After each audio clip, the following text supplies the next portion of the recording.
John Beltran and Dave Urich at Bee Digger Stadium on homecoming night, where the Bee Diggers lead the Valley Vikings 42-0. We're under a running clock, which means we have exactly 12 minutes of football remaining unless we have an injury or a timeout called by either team. Bee Diggers have it 1st and 10 at their own 26. And the running clock is already moving even before the first play of the fourth. Mitch Tormolen, the quarterback, on 1st down, is going to bootleg left. He's got running room to the outside, cuts it back towards the middle across the 30, and he's to the 35 and down at the 36. That's close to 10 yards. And that's either a Bee Digger 1st down or he's about an inch short. Excellent move there by Tormolen, and the blocking was there to make that play successful.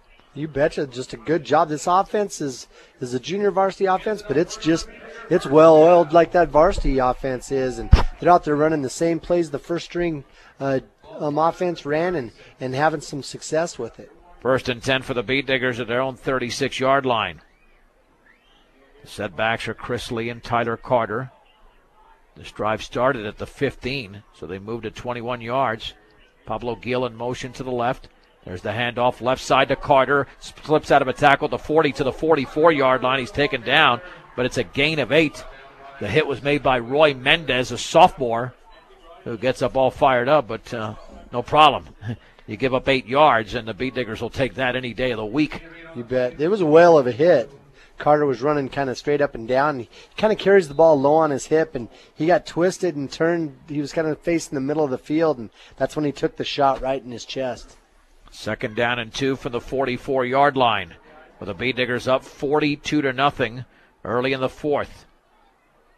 Man in motion to the right. Tormolen hands it off. 1st down, Chris Lee across the 45 to the 46, probably the 47 as the referee is going to mark it there. It's a gain of 3. And that tackle by Cesar Huddle, the 6'4", 240-pound junior. The Bee Diggers have 3 first downs on the drive. They're doing a good job, running that ball, taking those 4-yard carries and putting things together. And this is the 5-minute drive already. Keep in mind, I know it's a running clock, but if they score, this could turn into like a 12-minute drive, which would take an entire quarter. 1st and 10 from the 47 of Brush. Tormolen's going to hand it off right up the gut, and a big gainer across the 50 to around the 45 for Tyler Carter once again. He'll get 8 yards in the play. Keith Huntington made the tackle, but it's 2nd down and 2. And what a job by the Bee Diggers. They have run 7 plays on the drive. They had 2 3-yard plays, a 4-yard play, 2 8-yard runs, a 9 and a 10. Very effective. You betcha. Doing a good job. They got some young guys out there on that offensive line. I see a Maverick Seawald over here in the left tackle position, just doing a good job of firing off. 2nd down and 2 from the 45-yard line of Valley. And there's the give on the right side to Carter. 1st down across the 45, and he spun down at the 41, but it's a gain of 4. And the Bee Diggers exercising that ball security very well because Carter's taking some hits, but he's holding his own out there. He sure is. He just runs hard, doesn't he? That's the way you got to do it.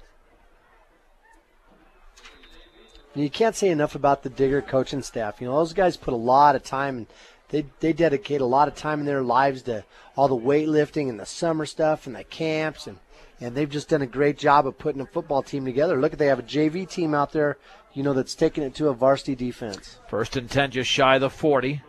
Man in motion to the left, and there is the pitch left to Chris Lee. Daylight to the outside, gets a block to the 30-yard line, down the sideline to the 25. He's going to be wrestled down inside the 20 to around the 19. They'll backtrack it to the 20. It's a gain of 20 for Chris Lee, and a Bee Digger 1st down. The Bee Diggers have 5 first downs on the drive. That big block came from Maverick Seawald from that left tackle. He pulled out there on that quick pitch, and he led the charge and just did the job.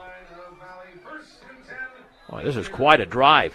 7:45 to go in the game. Brush leads 42-0. We've been under a running clock since about the 8-minute mark of the third. Man in motion to the right on 1st and 10 for the Valley 20. Tormolen with a handoff to Lee, and he's got to burst right through the right side to around the 15.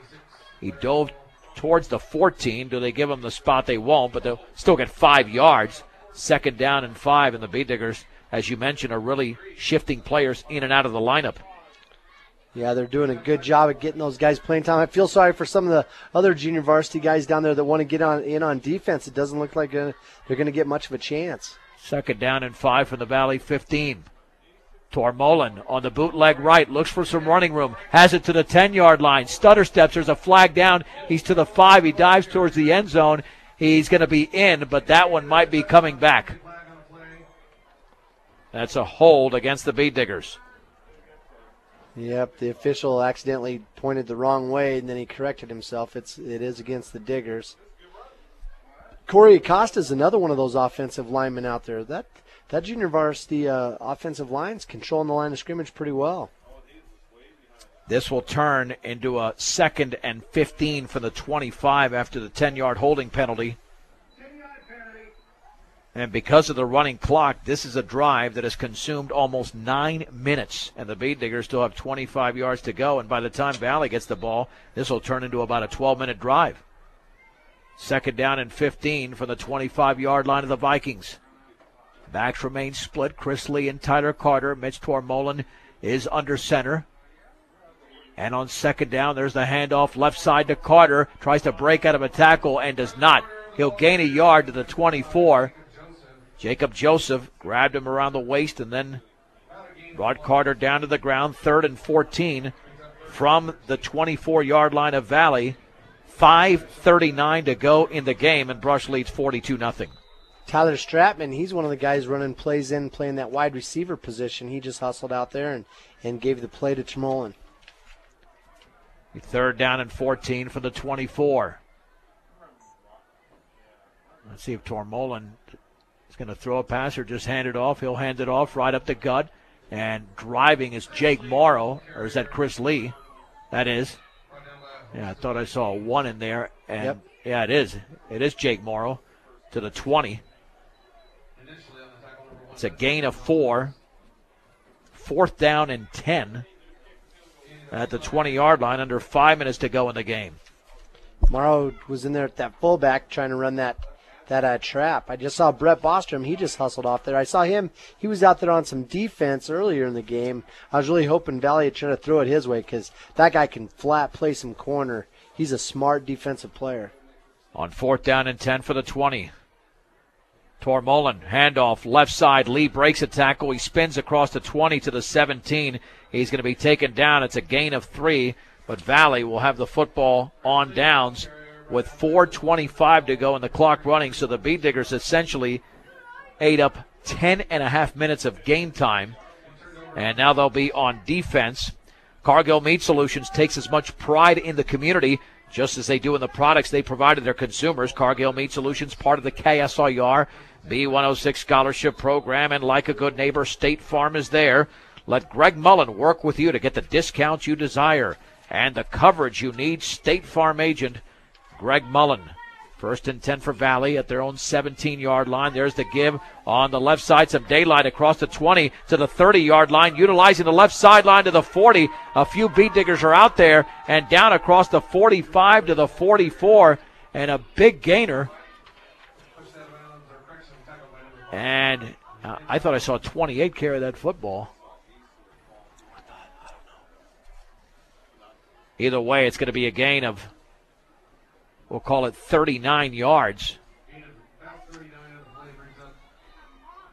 Unless that was Larry Ball, but I thought I saw a 2-8, which we don't have on the roster, and that's the reason for the hesitation. 1st and 10 from the 44 of Brush. There's the give on the right side, and boy, that's going to be a big-time loss back to around the 46-yard line. The Bead Diggers were there. Oh, that was the same one as before. That's Drew Hubbard. All right, so Hubbard picked up the big yardage, and that time he was thrown for a 2-yard loss. So it'll be 2nd down and 12 to go.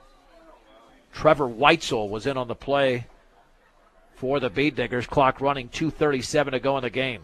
You know, Sean McConnell there at that left defensive end was one of the reasons that play got strung out so well. He got a good surge upfield, got his hands on that tight end, and didn't allow him to hook him. 2nd and 12 from the Bee Digger 46. Direct snap to the up man. I believe that's Contreras across the 45. And then he stood up and thrown back to the 42-yard line. That'll be a gain of 4. 3rd down. And we'll call it 7. Ace Abbott, the big man, made the play. Ace Abbott, they called his name out over the speaker, and you saw him Rousing put applause. his hands out there. Yeah, put both hands up and took the credit. 3rd and 7 from the 42.